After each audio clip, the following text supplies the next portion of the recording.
So just I went to Madinah Shurif, passed the graduation, I don't become a alim. This I have realized Allah is enough for me from my age of 12. It was my age of 17 to 18, barakallahu fi. I got my admission in Madinah University. By who? By Sheikh Abdul bin Baz. He recommended me and sent a letter. So non-family, give him admission. I didn't go to take the admission. Because I know that's not the way I study. I want to sit in the gadgets of the ulamas and study book after book. To the limit that letter came to my home, asking them that you have been admitted, just come and attend the class. I never went for interview. I never went for that site. I even went to go. Till today, you can go and see the registration. My name is registered in, I never entered for the institution. I don't want, I just kept it. Not that I am angry or upset with them. I know this is not the way to study. You sit for 4 years, 5 years, 6 years, you say I'm doctorate, PhD, MA, BA, and come. But I know what the hell of trouble there is. For example, let me tell you. Someone says BA in fiqh. Okay? Bachelor of Arts in fiqh. What does it mean? In fiqh, he takes some or one of masail and does a study. And thoroughly studies it, mashallah. And he masters and he gets his degree, BA in fiqh. Once he got that certificate BA in fiqh, now he's saying he is BA in every masail of fiqh. But he studied only one masala in detail. And so people say he's BA in fiqh. So whatever he told in fiqh is correct. He's MA in fiqh. He's doctorate in hadith. Doctorate in... What do you mean this doctorate in the certificate? You do a thesis on one masala. On one matter. Go deep. Fine. I appreciate you in that you may be fine and good. And that was Allah knows how you did it. I will tell you some thesis case of which I came across myself.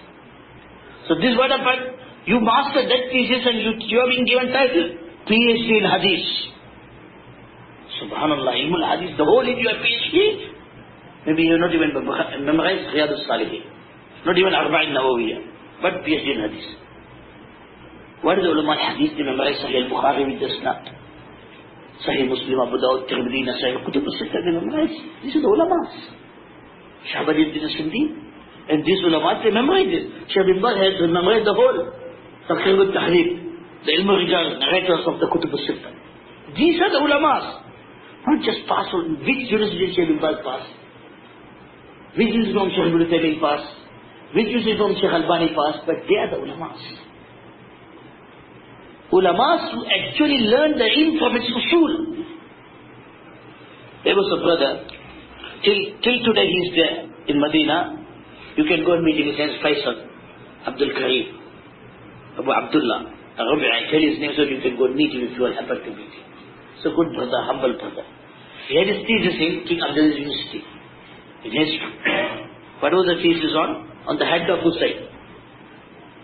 On the head of Hussein, thesis was he got A plus BA.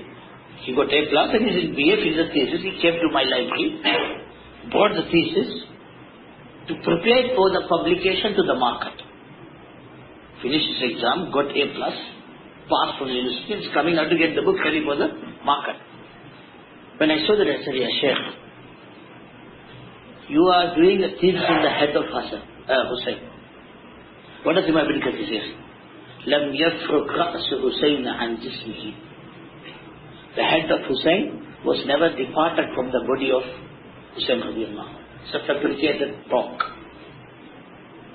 Imam Ibn Kathir says that in Al-Bidayah wa Nihaya. And on this fabricated talk, you did a thesis and you got A plus, and you are now BA in history also. Whom to tell and where to tell and how to tell this story. When that brother, he was humble when he said, just subhanallah, he threw the thesis one side. He never published it. Till today he's with us, mashallah, we meet him. So what I mean to say, people who knows the ilm, they respect the ilm. They realize the ilm from its evidence. So today, my topic is to tell you all, let's follow Islam as according to Sunnah. Why? Islam being followed other than the way of Sunnah, lot of Sunnah means the way of Rasulullah sallallahu alayhi wa sallam. Islam is followed other than the way of Rasulullah. In understanding the Quran, how many times they have understood the Quran other than the way that Rasulullah sallallahu understood it. In understanding the Ahadith al-Nabawiyyah, the way the Rasulullah made it to be understood to Sahabas and explained and practiced, how many times they have practiced and understood until the way Rasulullah is doing. Similar you see. So today it has become an issue. If you happen to get into ayah and a hadith and elaborate anything, khalas, that's Islam. Whether the elaboration is correct or wrong. So this is where Ummatul Islamiyah diverts from its straight path to the wrong roads when it chooses or it happened to occur in the explanation of an ayah or hadith other than the way it has been explained by Rasulullah at his time.